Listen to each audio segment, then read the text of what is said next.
आपको ये वीडियो पसंद आए तो प्लीज़ शेयर, लाइक और सब्सक्राइब कीजिए। बात भगवान राम के जन्म से पहले की है, जब भील आदिवासी कबीले के मुखिया अज के घर पर बेटी पैदा हुई थी। उसका एक नाम श्रमणा और दूसरा नाम सबरी रखा गया। सबरी की माँ इंदुमती उसे खूब प्यार करती थी। बचपन से ही सबरी पशु पक्षियों की भाषा समझकर उनसे बातें करती और जब सबरी की माँ उसे देखती तो कुछ समझ नहीं पाती थी। कुछ समय बाद एक पंडित ने सबरी के परिवार को बताया कि वो आगे चलकर सन्यासी बन सकती है। इस बात का पता चलते ही सबरी के पिता ने उसका रिश्ता तय कर दिया। जैसे ही शादी का दिन नज़दीक आया, सबरी के घर वालों ने खूब सारी बकरियां और अन्य जानवर घर के पास लाकर बांध दिए। एक दिन सबरी का माँ जब उसके बाल बना रही थी तो उसे माँ से पूछा, इतने सारे जानवर हमारे घर क्यों लाए गए हैं? माँ ने जवाब दिया, बेटी तुम्हारा विवाह होने वाला है, इसलिए हम लोगों ने इनका इंतजाम बलि के लिए किया है। तुम्हारी शादी के दिन ही बलि प्रथा होगी और फिर इनसे स्वादिष्ट भोजन बनाकर सबको परोसा जाएगा। ये सब सुनकर सबरी दुखी हो गई। काफ़ी देर तक सबरी ने उन जानवरों को आज़ाद करने के बारे में सोचा। सोचते सोचते सबरी के मन में हुआ कि अगर ये जानवर यहाँ नहीं होंगे तो इनकी बलि रुक सकती है। ऐसा नहीं हुआ तो मेरे घर से कहीं चले जाने पर ही ये बलि रुकेगी। जब मैं ही नहीं रहूँगी तब विवाह होगा और न ही बलि प्रथा, इससे मासूम जानवर बच जाएंगे। ऐसी सोच के साथ जानवरों को रखी गई जगह पर सबरी पहुंची। उनसे सोचा कि उन्हें खोल देती हूँ, लेकिन वो ऐसा नहीं कर पाई। उसके बाद सबरी जंगल की तरफ भागने लगी। भागते भागते सबरी ऋषिमुख पर्वत पहुंच गई। वहाँ करीब 10,000 ऋषि रहा करते थे। सबरी को लगा कि वो भी इसी जंगल में किसी तरह ऋषि मुनियों की सेवा करके अपना जीवन जी लेगी। वो चुपचाप उसी जंगल में एक हिस्से में किसी तरह से रहने लगी। सबरी रोजाना ऋषि मुनियों की झोंपड़ी के आगे झाड़ू लगाती और हवन के लिए लकड़ियाँ भेगी लाकर रखती।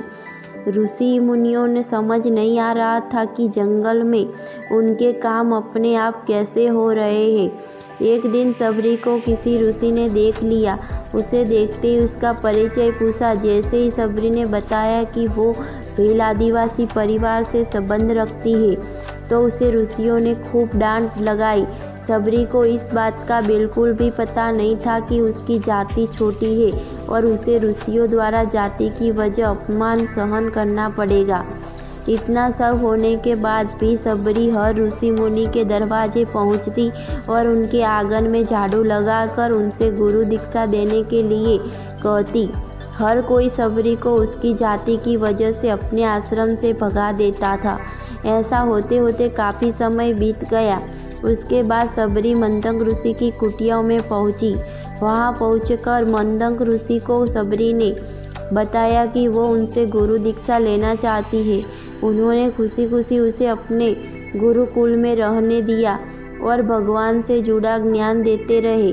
सबरी ने भी अपने गुरु मंदंग ऋषि की सेवा करने में कोई कसर नहीं छोड़ी।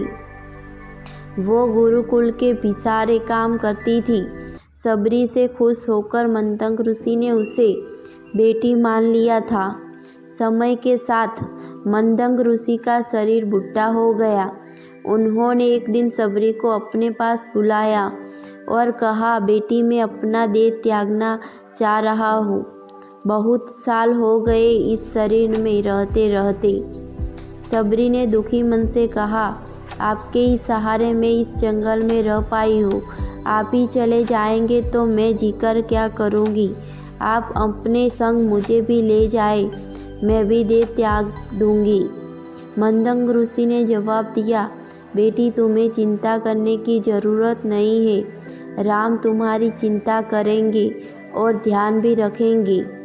सबरी ने राम का नाम सुनने के बाद पूछा, वो कौन है और उन्हें मैं किस तरह से ढूंढूंगी? मंतंग ऋषि ने बताया, राम कोई और नहीं भगवान है। वो तुम्हें सारे अच्छे कर्मों का फल देंगे। तुम्हें उन्हें ढूंढने की कोई ज़रूरत नहीं है। वो एक दिन खुद तुम्हें खोजते हुए इस कुटिया में आएंगे और तुम्हें उनके हाथों की मोक्ष मिलेगा। तब तक तुम ही इसी आश्रम में रहो। इतना कहते ही मंतंग ऋषि ने अपना शरीर त्याग दिया। सबरी के मन में मंतंग ऋषि के जाने के बाद से एक ही बात थी कि भगवान राम स्वयं उससे मिलने आएंगे। वो रोज़ भगवान राम से मिलने के लिए बाग से अच्छे अच्छे फूल लाकर पूरा आश्रम सजाती और भगवान के लिए बेर तोड़कर लाती। भगवान के लिए बेर चुनते हुए सबरी उन्हें चख लेती ताकि भगवान वो सिर्फ मीठे बेर ही दे।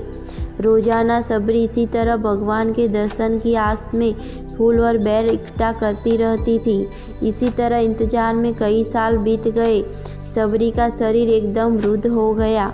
एक दिन आश्रम के पास के ही तालाब में सबरी पानी लेने गई। तभी पास के ही एक ऋषि ने उसे उछूत कहते हुए कहा, भागने के लिए कहा और एक पत्थर मार दिया। वो पत्थर जब शरीर को लगा तो उसे चोट लगी और खून बहने लगा। बहते हुए खून की एक बूंद उसी तालाब के पानी में गिर गई। तभी पूरा तालाब का पानी खून में बदल गया। ये सब होता देखकर ऋषि ने सबरी को ही डांट और कहा कि पापिन, तुम्हारी वजह से पूरा पानी खराब हो गया। रोज ऋषि उस पानी को साफ करने के लिए अपनी कई तरह की विद्याओं का इस्तेमाल करते थे। कई सारे जतन करने के बाद भी कुछ नहीं हुआ। फिर उन्होंने गंगा जैसी कई पवित्र नदियों का जल भी उस तालाब में डाला। फिर भी तालाब का पानी साफ नहीं हो पाया और वो खून जैसा ही रहा। कई सालों तक तालाब के पानी को साफ करने की कोशिश के बाद भी कुछ काम नहीं आया तो ऋषि ने थककर सब कुछ छोड़ दिया। इस घटना के कई सालों के बाद भगवान राम अपनी पत्नी सीता के हरण के बाद उन्हें ढूंढते हुए उसी तालाब के पास पहुँचे। ऋषि मुनियों ने उन्हें पहचान लिया। भगवान को वहां देखकर ऋषियों ने तालाब का पानी साफ करने के लिए भगवान को अपने पैर उसमें डालने के लिए कहा, लेकिन पानी जैसे का तैसा ही था। ऋषि मुनियों ने भगवान से भी कई अन्य जतन करवाए, लेकिन वो पानी जस का तस खून जैसा ही रहा।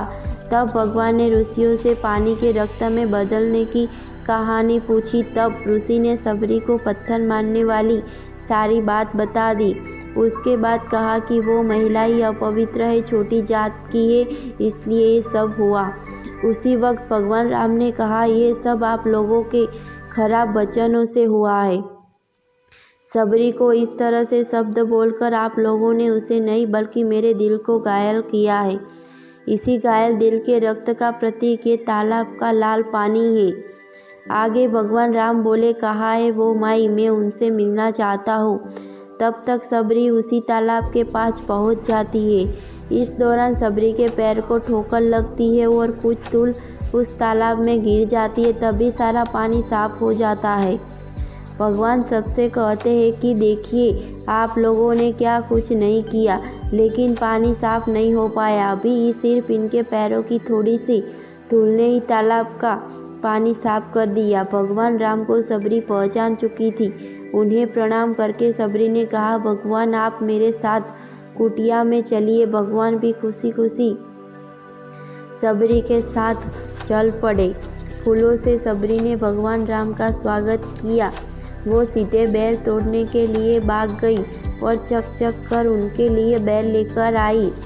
उन्होंने बड़ी प्यार से भगवान राम और उनके भाई लक्ष्मण को बैर दिए।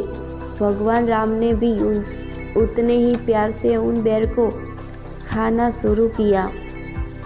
तभी बैर देखकर मुंह बनाते हुए लक्ष्मण ने कहा, भैया ये बैर जूठे हैं, इन्हें आप कैसे खा सकते हैं? भगवान ने जवाब दिया, लक्ष्मण ये जूठे नहीं बल्कि बहुत मीठे हैं। सबरी माई हम सबके लिए बहुत प्यार से तोड़कर लाई है। इतना कहकर भगवान राम प्यार से उन बैर को खाने लगे। भगवान ने जाते हुए सबरी माई से कहा, आप मुझसे जो चाहे वो मांग सकती हो। सबरी ने उन्हें कहा, मंतंग ऋषि के कहने पर मैं आज तक सिर्फ आपके दर्शन के लिए जी रही थी। अब आप मुझे मोक्ष प्रदान कीजिए, मैं अपना शरीर आपके सामने ही त्यागूंगी। उसी वक्त सबरी ने अपना शरीर त्याग दिया। भगवान राम ने अपने हाथों से उनका अंतिम संस्कार किया और सीता माँ की खोज में आगे बढ़ गए। इसी तरह से ऋषि मंतंग ऋषि की बात सच साबित हुई और सबरी को भगवान राम के दर्शन भी हुए।